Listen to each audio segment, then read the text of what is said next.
Happy Ohinamatsuri everyone! In today's episode, we will show you how to fillet and prepare a beautiful in-season MADAI Sea Bream. Hello everyone, this is Yuri.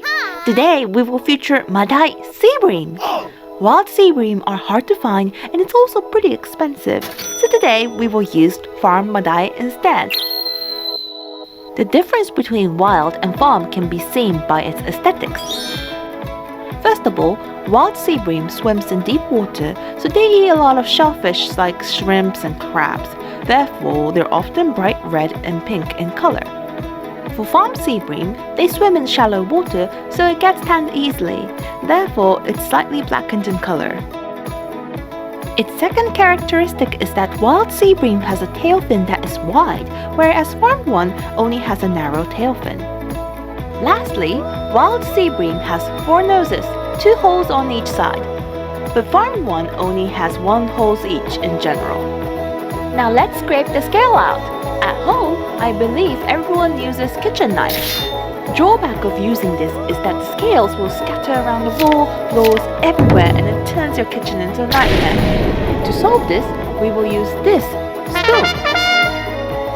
Hold the head of sea bream and use the side of your spoon and slowly move from tail to head.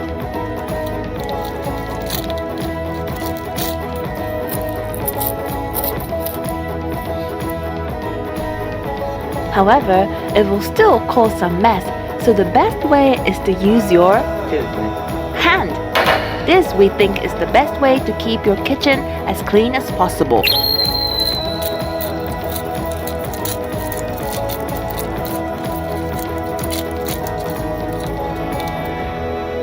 As most of the scales are now gone, let's do the rest in the sink with water running. Be aware of fin, especially when you're using your hand. Fin is known to have lots of germs, and if you stab your finger with this, it can get really dangerous. Use your knife for final touch to get rid of the scales around the root of the fin, like here and here.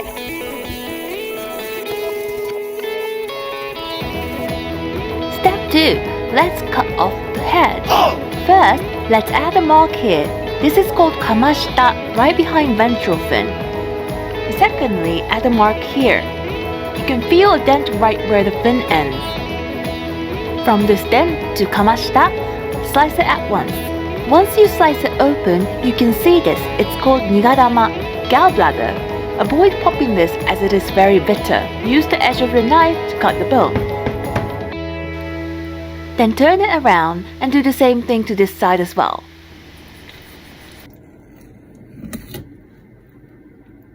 Slice open the belly, then pull the head off. Now that we got the head off, let's clean the innards. This is pure fat. It's inedible, so let's get rid of this. There is also a section called chiai, a dark flesh. Fish deteriorates from where there are leftover blood, so let's cut here and wash it well. Use a scrubbing brush like this, or even a toothbrush. Clean out the fat and blood clots until it looks like this. Now the fun part, SANMAI OROSHI. Let's start with sea bream's back. First, just slice the skin. In the next slices, knife needs to go deeply until you hear the click of the backbone.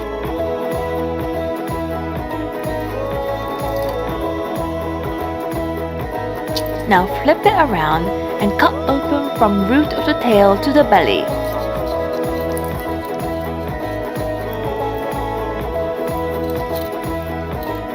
Then insert the knife in between the flesh, go up until the very end of the tail, then turn your knife around, hold the fin and slice it at once.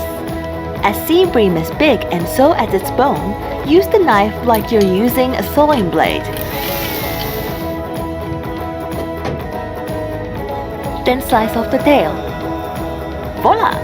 Your first piece of sea bream's fillet. Let's continue with our second fillet. Procedure is the same as first half.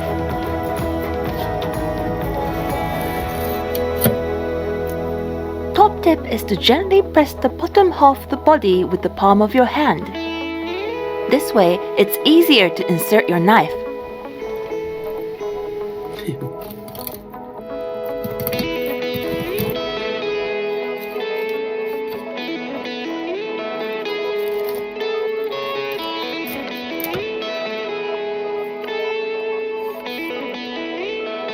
And there goes our second fillet. We will use this later as a stock for miso-soup.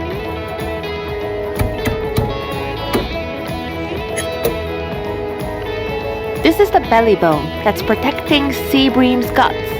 Let's cut this off, save this up for miso-soup stock, or you can grill this and make it into a delicious tsumami.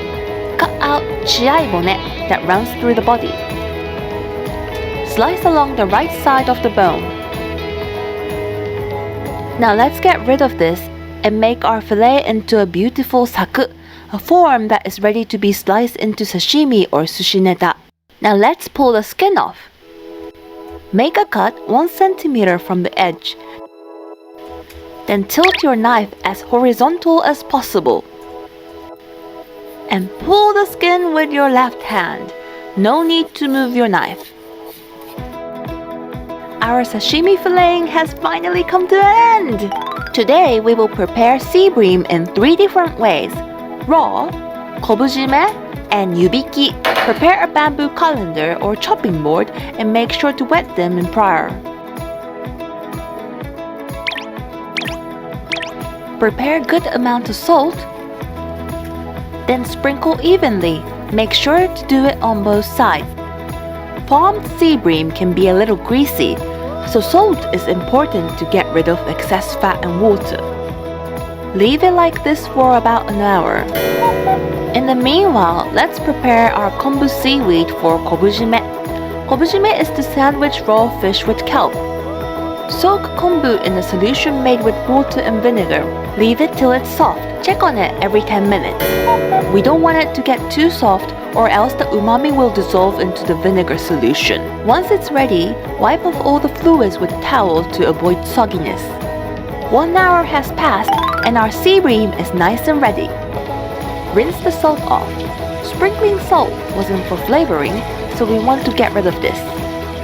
Wipe off all the excess water with towel.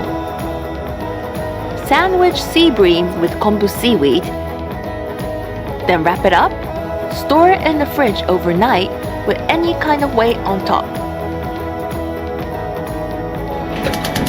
For YUBIKI parboil, have a boiling pot ready with bowl full of ice water.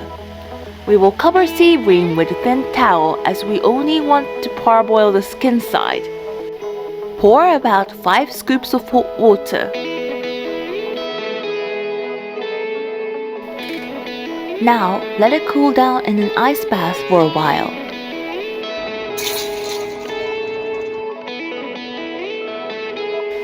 Once it's ready, wrap it in a kitchen paper, then store into the fridge. Using what we prepared today, in the next episode, we will show you this, and this, and also a little soup for a bonus, so stay tuned! Thank you and arigatou! See you in the next video!